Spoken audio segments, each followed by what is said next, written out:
Close your eyes now, and let the weight of this day slip away, like the last evening light retreating from marble columns. Feel your breath slow as we step backward through the corridors of time, beyond the rush of modern urgency, beyond the familiar sounds of contemporary life, into the final night of an empire that had once commanded the obedience of the known world. Tonight, we walk the empty streets of Ravenna, where shadows gather like mourners around the deathbed of Rome itself, and where one man sits with papyrus and stylus, recording thoughts that will outlive the civilization that shaped them. The year is 476 in the Common Era, when the last flicker of imperial authority trembles like a candle flame in the wind that blows from barbarian lands. Here, in this city of marshes and mosaics, where emperors had sought refuge from the chaos that devoured the eternal city, the final act of a drama that had lasted 1,000 years prepares to reach its inevitable conclusion. Let the concerns of your own time fade now like oil lamps dimming in distant windows, as we enter the mind of one who had witnessed the slow collapse of everything his ancestors had built, and who would spend this last night in contemplation of what it meant to be the final guardian of a dying dream. Breathe deeply and step with me into the silence of history's most profound ending, where dignity and despair walk hand in hand through halls that echo with the footsteps of ghosts. Senator Marcus Flavius Aurelius sat in his study, surrounded by scrolls that documented the gradual dissolution of the world he had served for 7 decades. The villa that housed his final meditations stood on the outskirts of Ravenna, its once magnificent gardens now tended by a handful of aging slaves who remained more from loyalty than from legal obligation. Through the open shutters came the scent of marsh flowers and the distant sound of water lapping against the wooden posts that supported this city built on compromise and necessity. At 72 years, his body carried the accumulated burden of watching an empire die by degrees. His hands, once steady enough to inscribe laws that governed provinces from Britain to the Euphrates, now trembled slightly as they held the stylus that would record his final observations. The purple stripe on his toga, symbol of senatorial rank that had once commanded respect from kings and emperors, seemed faded in the lamplight, as if even the dyes that marked nobility had lost their intensity in these diminished times. His face bore the lines that came not merely from age, but from witnessing the slow betrayal of everything his education had taught him to revere. The classical features that Roman sculpture had idealized for generations were still visible beneath skin marked by decades of careful thought and suppressed sorrow. His eyes, gray as winter storms, held depths that spoke of knowledge gained too late to be of use, wisdom accumulated in the ruins of opportunity. The study itself reflected the austere dignity that had characterized the best of Roman virtue, its walls lined with the works of Cicero and Virgil, Tacitus and Livy, the great voices that had given meaning to the concepts of duty, honor, and sacrifice for the common good. A bronze lamp cast flickering light on papyrus sheets covered with careful script, while shadows danced across a small shrine dedicated to the household gods who had protected this family through generations of service to the res publica. Through the window, he could see the lights of Ravenna spread across the marshlands like fallen stars, each flame representing a household that maintained the semblance of Roman life, even as the substance of Roman authority crumbled around them. The city had grown from a refuge to a capital to a museum of imperial pretensions, its basilicas and palaces serving as backdrops for ceremonies that retained their forms while losing their meaning. Marcus had been born in the reign of Honorius, when the empire still commanded respect, if not the loyalty it had once inspired. His earliest memories were of his grandfather's villa outside Rome, where frescoes depicted the victories of Trajan and the wisdom of Marcus Aurelius in colors that seemed to glow with the confidence of a civilization that believed itself eternal. The old man had spoken of Augustus and Tiberius as if they were recent predecessors rather than figures from a distant golden age, his voice carrying the authority of one who had never doubted that Rome's dominion would endure until the end of time. Education had come in the form that had shaped Roman minds for centuries, beginning with Greek tutors who taught him to read Homer and Plato in their original tongues, continuing with rhetoric masters who trained him to speak with the eloquence that public service demanded. Mathematics and astronomy, history and geography, music and philosophy, all had been absorbed with the understanding that knowledge was both privilege and responsibility, that those who received education bore obligations to use it in service of the greater good.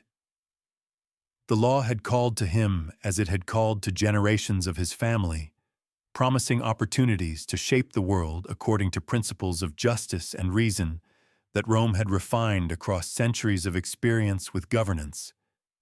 His early career had unfolded in courtrooms where advocates still believed that eloquence could triumph over corruption, that precedent and logic could impose order upon the chaos that human passion inevitably created. Victory in celebrated cases had brought recognition. Recognition had led to political appointment, and political appointment had opened pathways to the Senate House, where the greatest questions of state were debated and decided. Yet even in those early decades, signs of decay had been visible to those who possessed eyes to see them.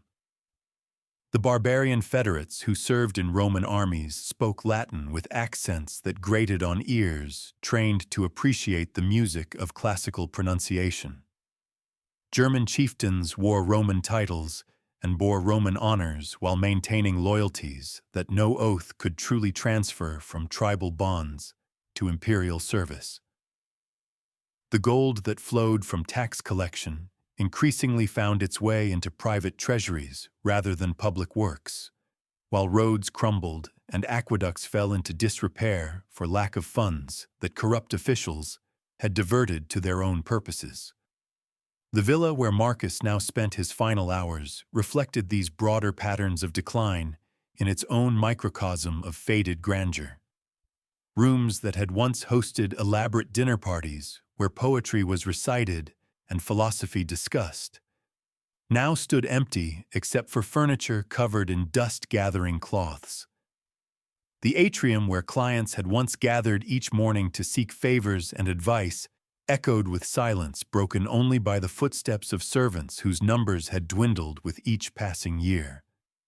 Gardens that had displayed the geometric precision that Roman landscaping had elevated to an art form now showed the subtle wildness that crept in when human attention relaxed its vigilant maintenance. His own study remained a sanctuary of order within this larger dissolution, its shelves carefully maintained, its scrolls arranged according to systems that reflected a lifetime of scholarly habit. Here, surrounded by the accumulated wisdom of centuries, he conducted the daily rituals of reading and reflection that had provided structure for his existence, even as external structures collapsed around him.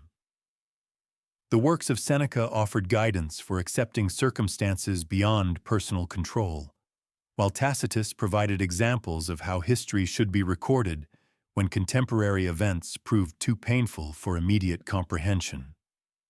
The physical act of writing had become more challenging with each passing month, as hands that had once moved with confident speed now required conscious effort to form the characters that would preserve his thoughts for whatever future might emerge from the ruins of the present. Yet the labor itself had acquired significance beyond mere communication, becoming a form of meditation that connected him to the long tradition of Roman authors who had used language to impose meaning upon chaos and to extract understanding from the raw materials of experience.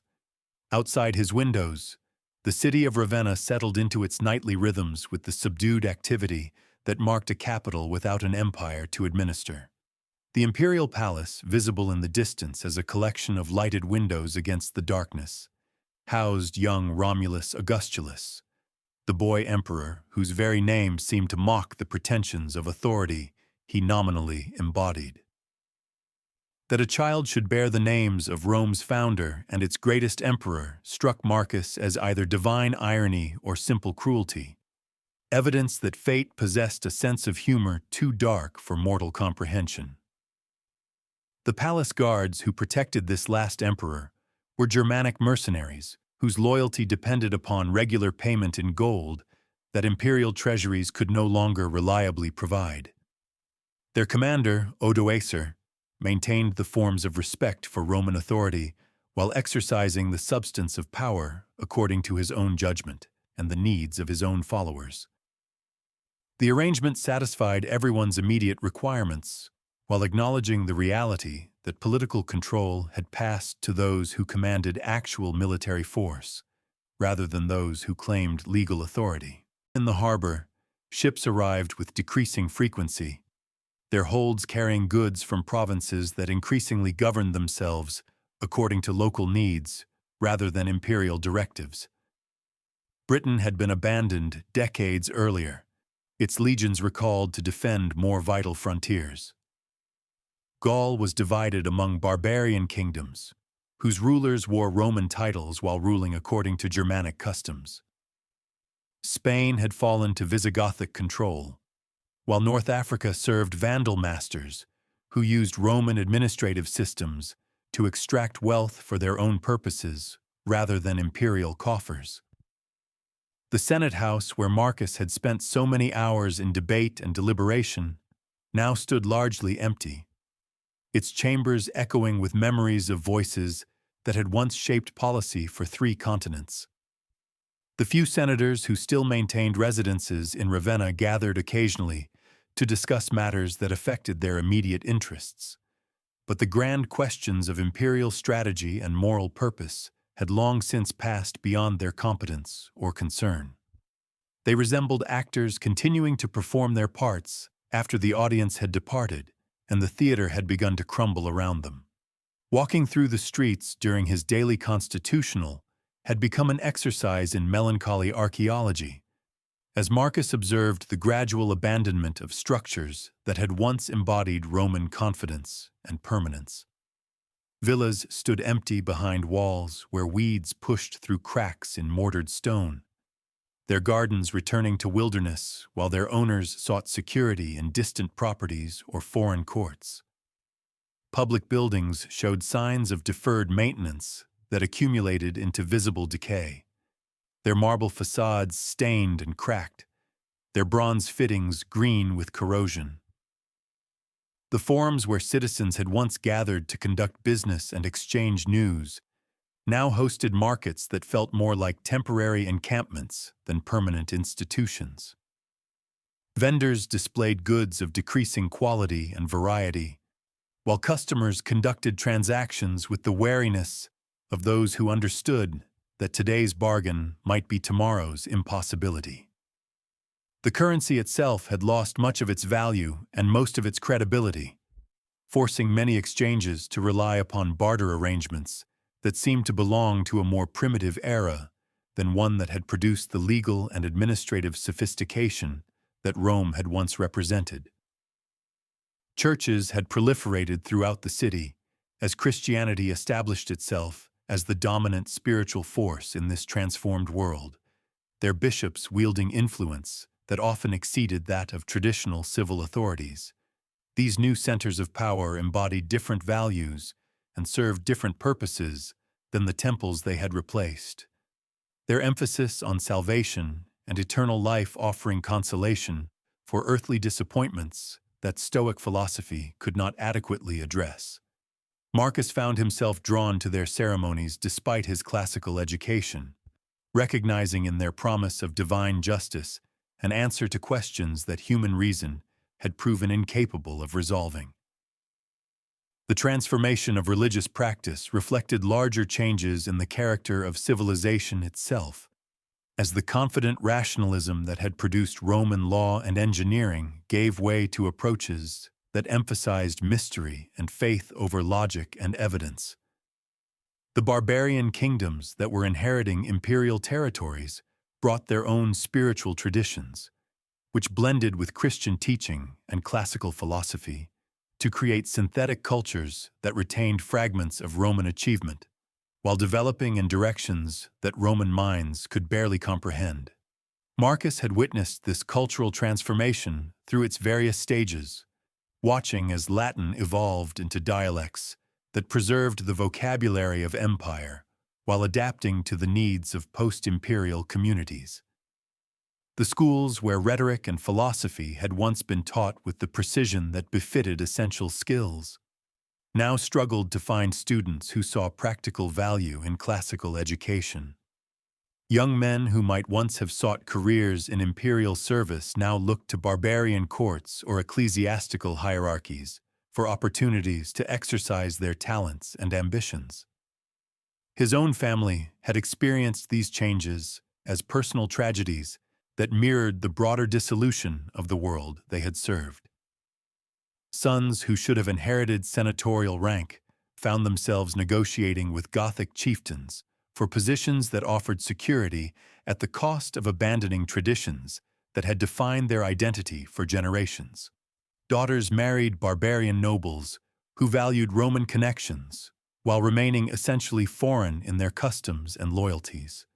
Grandchildren grew up speaking Latin as a second language, their primary allegiance given to local lords who measured worth in terms of military service rather than scholarly achievement.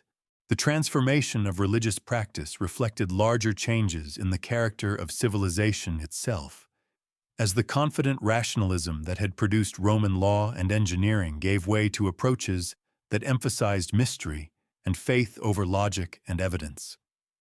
The barbarian kingdoms that were inheriting imperial territories brought their own spiritual traditions, which blended with Christian teaching and classical philosophy, to create synthetic cultures that retained fragments of Roman achievement while developing in directions that Roman minds could barely comprehend.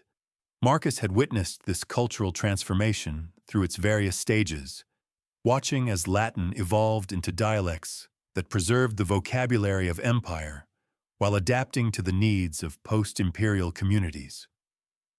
The schools where rhetoric and philosophy had once been taught with the precision that befitted essential skills now struggled to find students who saw practical value in classical education.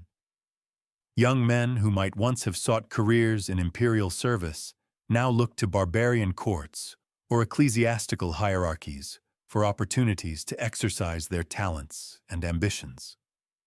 His own family had experienced these changes as personal tragedies that mirrored the broader dissolution of the world they had served.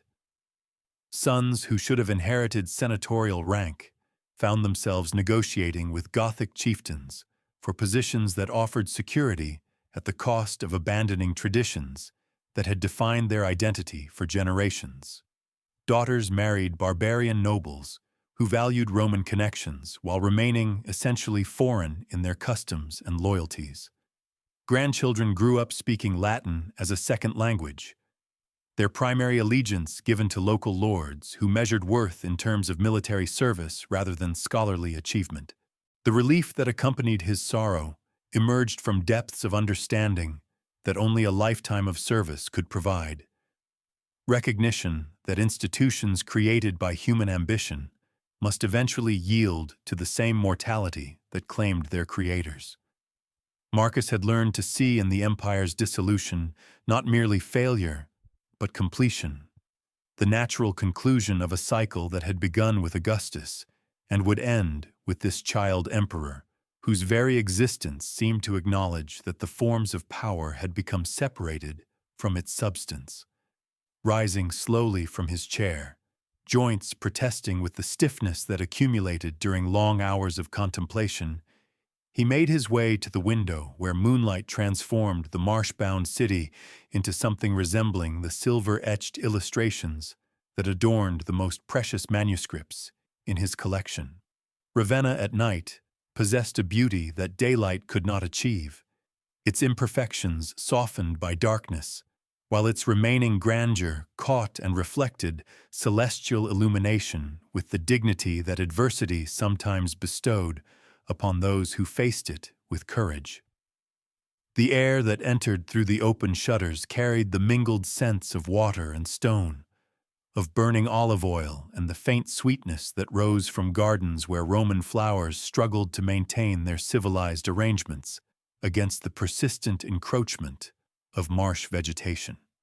These fragrances evoked memories that stretched back through decades of sensory experience, connecting this final night to mornings when he had awakened in his father's villa with the confidence that came from belonging to a civilization that seemed as permanent as the stones of its foundations.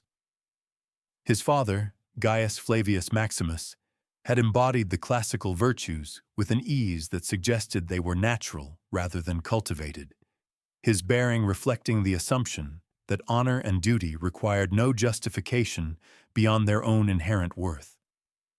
The elder senator had served under Theodosius with distinction that earned imperial recognition and provincial appointments, his career unfolding during the last decades when such service still carried meaning beyond personal advancement.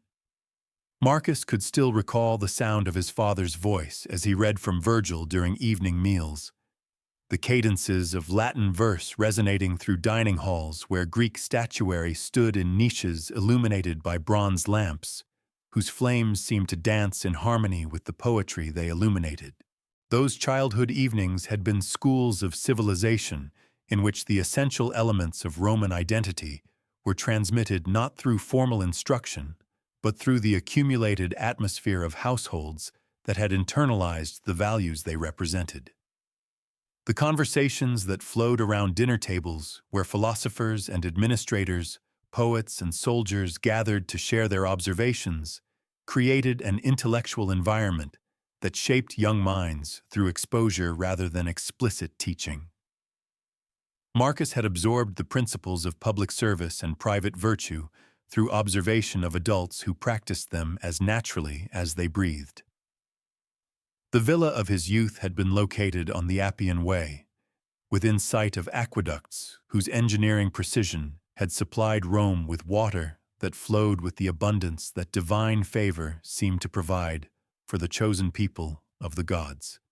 From its terraced gardens, he could see the traffic that connected the capital to its far-flung provinces, the constant movement of legions and merchants, administrators and pilgrims that testified to the empire's vitality and reach. Messengers carrying imperial dispatches passed beneath windows where he studied Greek literature and Roman law, their urgency reminding him that the peaceful world of scholarly preparation was supported by activities that required different forms of courage and dedication. His tutors had been men of genuine learning who understood that education must serve purposes larger than individual advancement. That knowledge created obligations to use understanding in service of the common good. From Apollodorus the Greek, he had learned to appreciate the philosophical traditions that had shaped Roman thought since the Republic's earliest encounters with Hellenic civilization. The old man's eyes had grown dim with age, yet his voice retained the clarity that came from a lifetime spent contemplating questions that transcended the immediate concerns of daily existence. Under his guidance, Marcus had discovered that wisdom was not a destination, but a journey, not a possession, but a practice that required constant refinement and renewal. Marcus Cato, his rhetoric instructor, had possessed the fire that characterized teachers who believed their subject could transform not merely individual students, but the very character of civilization itself. His lessons had emphasized the responsibility that eloquence created, the obligation to use persuasive skills in service of truth rather than personal interest. The practice speeches that he assigned had been based upon historical situations where the fate of nations hung upon the ability of orators to present complex arguments with clarity and conviction that could move audiences to embrace courses of action that virtue demanded. The law had revealed itself to Marcus as the empire's greatest achievement, the systematic application of reason to human relationships that had made possible the administration of diverse peoples across vast distances.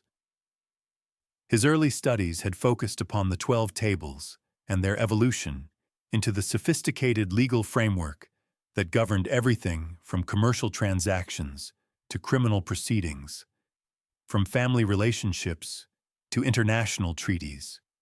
The elegance of legal reasoning, the way in which precedent and principle could be combined to address novel situations, had struck him as evidence of human capacity for creating order from chaos through the application of disciplined intelligence.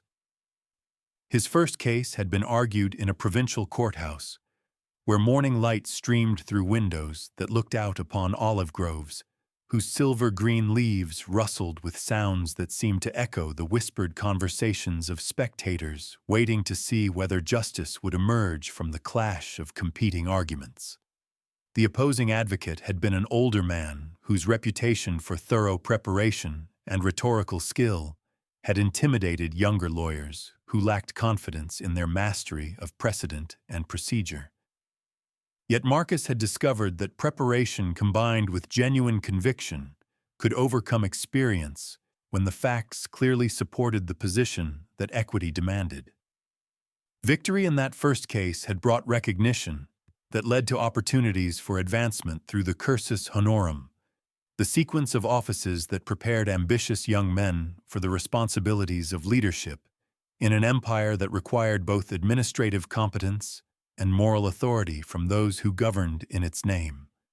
Each position had provided education in different aspects of the complex organism that Rome had become, from local magistracies that dealt directly with citizen concerns to provincial postings that required understanding of how central policy translated into practical governance across cultural and linguistic boundaries. The memory of his first visit to the imperial palace in Rome remained vivid despite the decades that had passed since that moment when he had stood in the presence of power that claimed divine sanction for its exercise of authority over the known world. The Emperor Honorius had been a man of limited capacity who relied heavily upon advisors whose own agendas sometimes conflicted with imperial interests. Yet the ceremonies that surrounded him retained the majesty that centuries of careful development had created to inspire awe in subjects who might otherwise question the legitimacy of one man's dominion over millions. The throne room had been designed to overwhelm visitors with evidence of Rome's greatness, its marble columns supporting vaults decorated with mosaics that depicted victories won by legions that had carried Roman standards to the edges of the inhabited earth. Gold and purple, silver and precious stones combined to create an environment that seemed to exist outside ordinary human experience, a space where earthly authority merged with divine approval in ways that made resistance appear not merely futile but impious. Yet even then, subtle signs of decay had been visible to those who possessed eyes trained by education and experience to notice departures from ideal standards.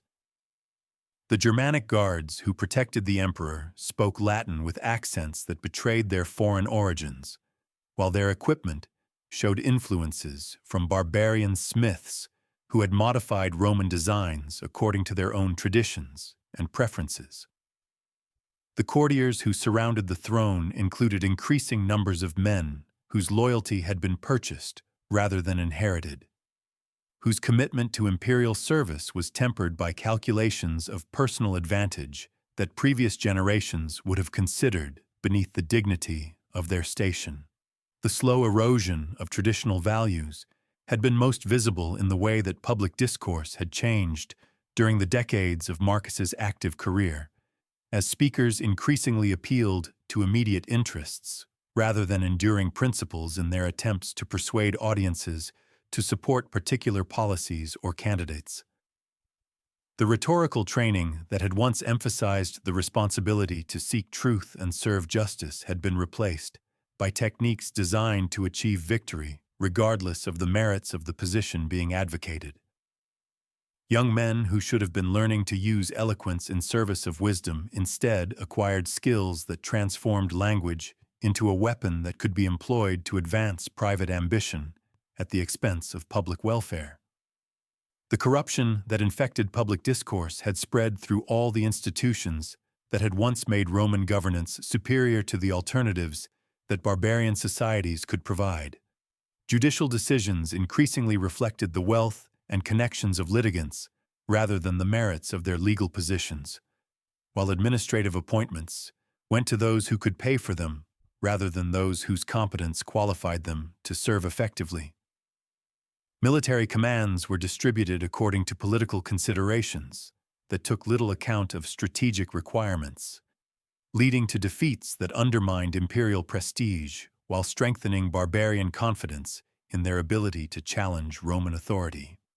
Marcus had watched these developments with the mounting concern of one whose education had taught him to recognize the symptoms of institutional decay.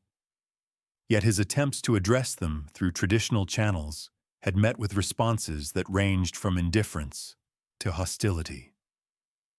Colleagues who should have shared his commitment to preserving the values that had made Rome great instead treated his warnings as the complaints of a man whose age had made him unable to adapt to changing circumstances. Younger senators accused him of nostalgia for a golden age that had never existed, of failing to understand that survival required flexibility rather than rigid adherence to principles that contemporary realities had rendered obsolete. The isolation that resulted from his refusal to accommodate himself to lowered standards had been painful, but also clarifying, forcing him to recognize that individual virtue could not prevent institutional collapse when the majority of those who controlled institutions had abandoned their commitment to the purposes that justified their existence. The Senate that had once been the voice of Roman wisdom had become a theater where actors performed roles whose meaning they no longer understood for audiences whose attention was focused upon spectacles that provided entertainment rather than edification. His final years of active service had been marked by a growing sense of disconnection from the political processes that continued to function according to their established forms, while serving purposes that bore little resemblance to those for which they had been created. Laws were still passed and decrees issued, yet their effect upon the actual governance of the empire diminished with each passing year as real authority shifted to barbarian commanders whose power rested upon their ability to provide security rather than their adherence to constitutional principles. The elaborate ceremonies that surrounded the emperor became increasingly hollow, as everyone understood that the true decisions were made by men who wore no purple and claimed no divine sanction for their exercise of power. Retirement from active politics had come as a relief that surprised him with its intensity, liberation from the frustration of attempting to serve institutions that had lost their capacity to fulfill their essential functions. The return to private study and contemplation had allowed him to reconnect with the philosophical traditions that provided guidance for individual conduct, even when collective action had become impossible. The writings of Marcus Aurelius offered particular comfort, demonstrating how a man could maintain his dignity and pursue wisdom even when surrounded by circumstances beyond his control. The villa in Ravenna had been chosen for its distance from the centers of power where the final acts of imperial decay were being performed, with the mechanical persistence of actors who continued their roles long after the audience had lost interest in the performance. Here, among the marshes where mist rose from still waters to soften the harsh edges of political reality, he could pursue the life of philosophical retirement that offered consolation for public disappointments, while preparing the soul for transitions that no amount of worldly achievement could postpone indefinitely. The small household that surrounded his final years had been selected for loyalty rather than ability. Aging servants whose devotion to his family had survived the economic pressures that forced most Romans to seek new allegiances as traditional sources of security disappeared. Their presence provided continuity with better times, while acknowledging the constraints that reduced circumstances imposed upon those who had once commanded resources sufficient to maintain establishments appropriate to their rank and responsibilities. Marcus's daily routines had acquired the regularity that helped aging minds cope with the uncertainties that surrounded them. Patterns of reading and writing, walking and reflection that created islands of stability within the larger chaos of collapsing civilization. The morning hours were reserved for correspondence with the few friends who shared his commitment to preserving what could be preserved of classical culture, their letters creating networks of mutual support among those who understood that they were living through the end of an era whose like would not return within their lifetimes, or perhaps ever. The afternoons brought opportunities for the physical exercise that helped maintain bodily health, while providing occasions for the kind of meditative walking that allowed thoughts to develop at their natural pace without the artificial urgency that political life had imposed. The paths that wound through his gardens and around the edges of the marsh offered constantly changing perspectives on landscapes that reflected the subtle beauty that could be found in places where human ambition had learned to accommodate itself to natural limitations. Evening was the time for serious study, when lamplight created the intimate atmosphere that scholarly work required, when the voices of ancient authors could be heard clearly through the silence that surrounded concentrated attention. The scrolls that lined his shelves represented not merely sources of information, but companions whose wisdom had been tested by time and proven capable of providing guidance across centuries of human experience. Their presence transformed his study into a sanctuary where the collapse of contemporary institutions could be balanced against the enduring insights that had survived previous catastrophes.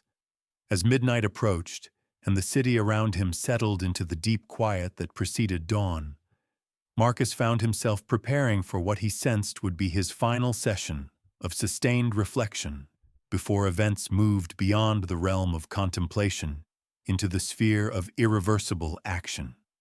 Tomorrow would bring the formal end of what had already ended in substance, the ceremonial conclusion of a process that had been unfolding for decades through the accumulation of compromises and accommodations that had gradually emptied imperial authority of its content while preserving its forms. The oil in his lamp burned with the steady flame that had illuminated countless hours of study and composition, its light falling upon papyrus sheets that would soon receive whatever final thoughts this last night of empire might inspire. His hands, despite their tremor, retained the capacity for the careful script that had been his pride in younger years, while his mind remained clear enough to pursue the complex arguments that the situation demanded. The convergence of personal and historical endings had created circumstances that required both the courage to face truth and the wisdom to extract meaning from experiences that transcended individual understanding. The papyrus before him seemed to glow in the lamplight, like fresh snow beneath winter stars, its surface waiting to receive whatever final thoughts this last night might demand of him. Marcus dipped his stylus in ink that had been prepared with the same care his servants had devoted to such tasks for decades. The familiar ritual of writing serving as anchor for consciousness that drifted between memory and anticipation, between what had been and what must inevitably come to pass. Outside his window, Ravenna breathed with the slow rhythms of a city that slept uneasily, as if some collective unconscious recognized that morning would bring changes that no amount of preparation could adequately address.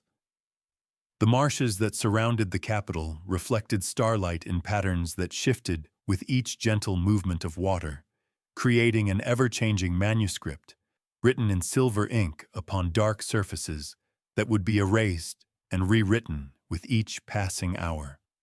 His hand moved across the papyrus with movements that had become automatic through thousands of similar sessions, forming characters that embodied thoughts too complex for speech, too important for the fragile preservation that memory alone could provide. The words that emerged under his stylus carried the weight of conclusion, the sense that he was composing not merely another philosophical reflection, but a final accounting of what it had meant to witness the transformation of the world. On this night, he wrote, as the last pretense of imperial authority prepares to yield to forces that no tradition could contain and no wisdom could redirect, I find myself contemplating not the failure of Rome, but the completion of its purpose, the fulfillment of a destiny that was perhaps implicit from the moment when Romulus first traced the boundaries of what would become the eternal city. The scratching of stylus against papyrus created the only sound in the study, apart from the soft whisper of oil burning in the bronze lamp and the distant murmur of water moving through channels that connected this villa to the vast network of marshes and lagoons that made Ravenna possible. These sounds composed a gentle symphony that seemed appropriate for the occasion, music that spoke of continuity rather than conclusion, of transformation rather than termination. Through the streets of the sleeping city, messengers moved with the quiet purpose that marked those who carried news too momentous for ordinary urgency.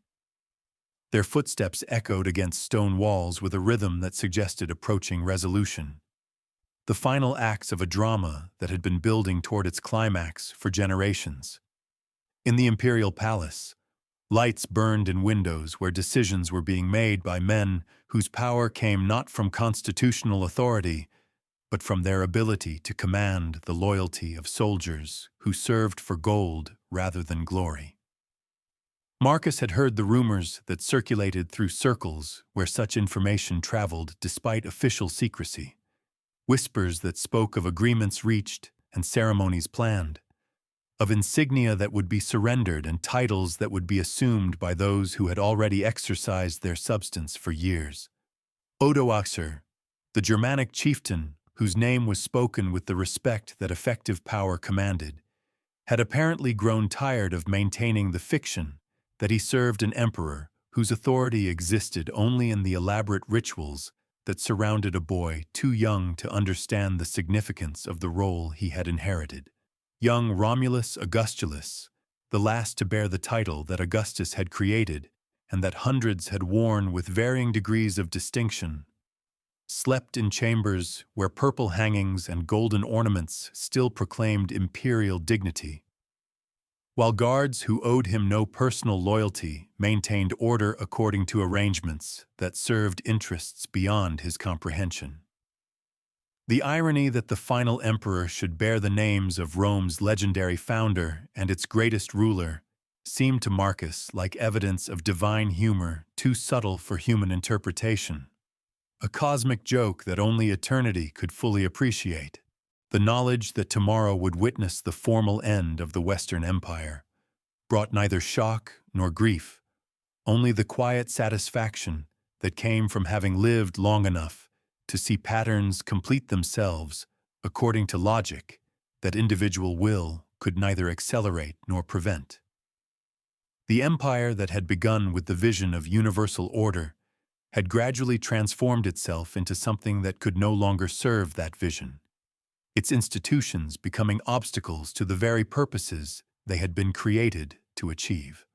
Marcus paused in his writing to contemplate the vast arc of Roman history that stretched from the 7 hills beside the Tiber to this marsh-bound capital where authority had sought refuge from forces it could no longer control. The republic that had conquered the Mediterranean through virtue and determination had given way to the principate that had brought peace and prosperity to 3 continents. The principate had evolved into the dominate that had tried to preserve unity through rigid hierarchy and ceremonial magnificence. Now even the dominate was yielding to realities that no amount of constitutional theory could overcome. Yet what struck him most forcefully as he reflected upon this progression was not its failure, but its extraordinary success. The centuries during which Roman law had provided justice to peoples who had never imagined that such concepts could be applied across linguistic and cultural boundaries. The roads that connected Britain to Mesopotamia still carried travelers who moved with security that Roman engineering and Roman administration had made possible. The cities that dotted the landscape from the Atlantic to the Black Sea retained the ordered beauty that Roman planning had created through the systematic application of principles that transformed wilderness into civilization. The Latin language that had carried Roman thought to the edges of the known world continued to serve as the medium through which learning was preserved and transmitted, its grammatical structures providing frameworks for concepts that barbarian tongues were only beginning to develop. In monasteries and schools throughout what had been the Western Empire, scholars still read Virgil and Cicero, still copied manuscripts that preserved the accumulated wisdom of centuries, still taught rhetoric and philosophy to students who would carry classical knowledge into whatever societies emerged from the ruins of imperial authority. Christianity, the faith that had transformed the empire as thoroughly as the empire had transformed it, would serve as vessel for many concepts that had been developed through Roman experience of governance and law. The Church had adopted administrative structures based upon imperial models while developing theological frameworks that addressed questions the pagan world had never adequately resolved. In episcopal palaces that resembled provincial governors' residences, bishops exercised authority that combined spiritual and temporal power in ways that suggested new forms of organization were emerging from the synthesis of Roman and Christian traditions. The barbarian kingdoms that were inheriting imperial territories showed every intention of preserving what they found useful while adapting it to serve their own needs and reflect their own values. Gothic and Frankish, Vandal and Burgundian rulers wore Roman titles and employed Roman administrators. Recognizing that the systems developed over centuries of imperial experience offered solutions to problems that no amount of tribal wisdom could address. Their courts conducted business in Latin, while their armies fought according to tactical principles that Roman military science had refined through generations of warfare.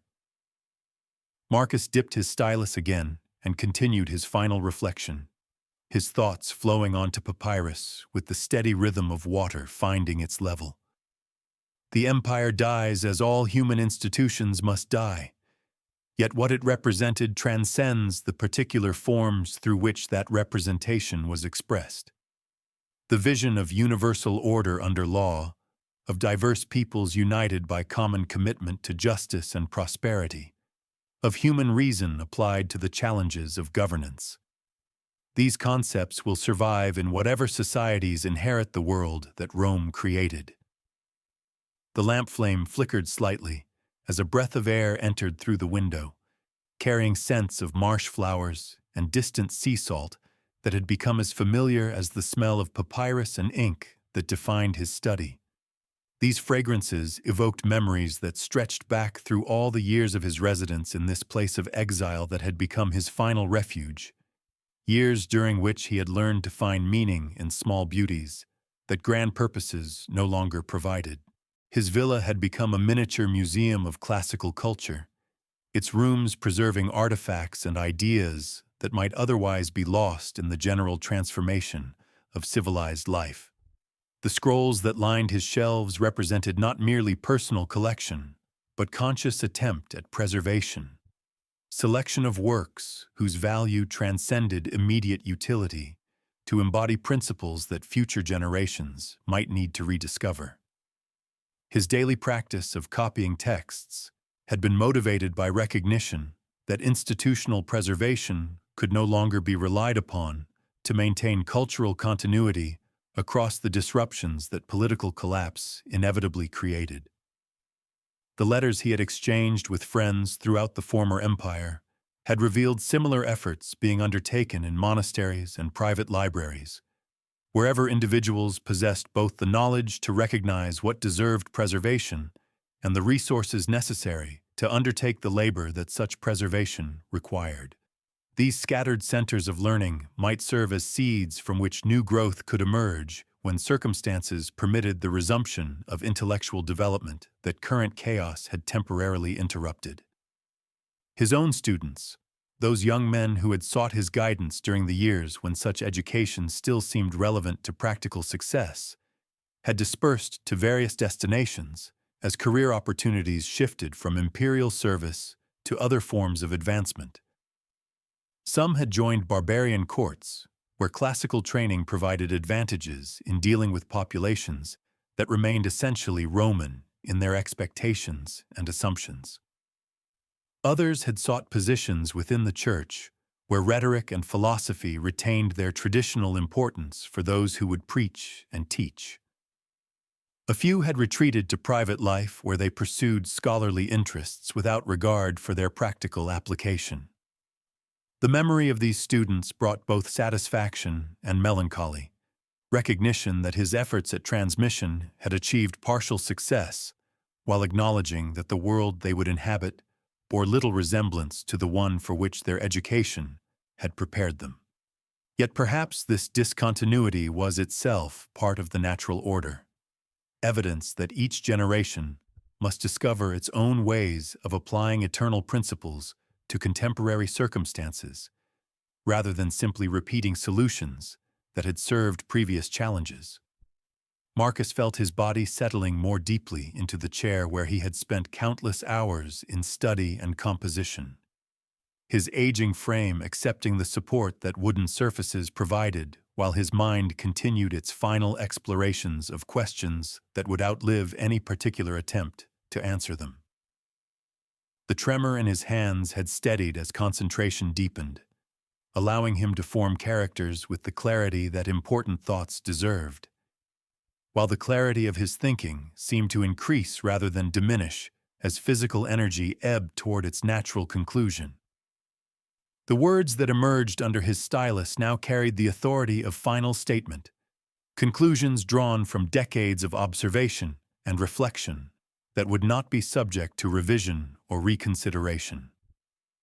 I have lived to see the end of what my fathers built and my generation served. Yet I do not mourn for Rome as one mourns for the dead. For death implies finality that this transformation does not possess. What ends is merely the particular form that universal principles assumed during the centuries when our city ruled the world. What continues is the human aspiration toward order and justice that made that rule worth establishing and worth preserving for as long as circumstances permitted.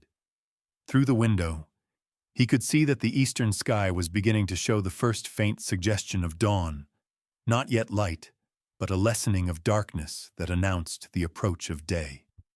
The stars that had provided company through the long hours of nocturnal reflection were fading gradually into invisibility, their task of illuminating night giving way to the sun's more direct revelation of earthly realities. Soon the city would awaken to news that would transform speculation into certainty, rumor into historical fact. The lamp that had burned steadily through his final session of writing was beginning to show signs that its oil was nearly exhausted, the flame smaller than it had been at midnight, yet still sufficient to illuminate the papyrus where his last thoughts were being recorded, with movements that had grown slower but more deliberate as dawn approached. The interplay of artificial and natural light seemed appropriate for this moment of transition, the old giving way to the new with neither haste nor resistance. Marcus set down his stylus and read through what he had written, finding in his final reflection the peace that came from having said what needed to be said with whatever eloquence his education and experience could provide. The words seemed to capture something essential about the meaning of the events he had witnessed, the significance of the transformation that was reaching its formal conclusion as night yielded to day. They would serve as his testament to whatever future might emerge from the ruins of the present, his contribution to the continuity that transcended political boundaries and survived institutional collapse. Rising slowly from his chair, He moved to the window where morning light was beginning to reveal the familiar landscape of marshes and distant buildings that had framed his final years of contemplation. Ravenna was stirring with the activity that marked the beginning of another day, yet somehow this dawn felt different from all its predecessors, charged with significance that ordinary sunrises did not possess.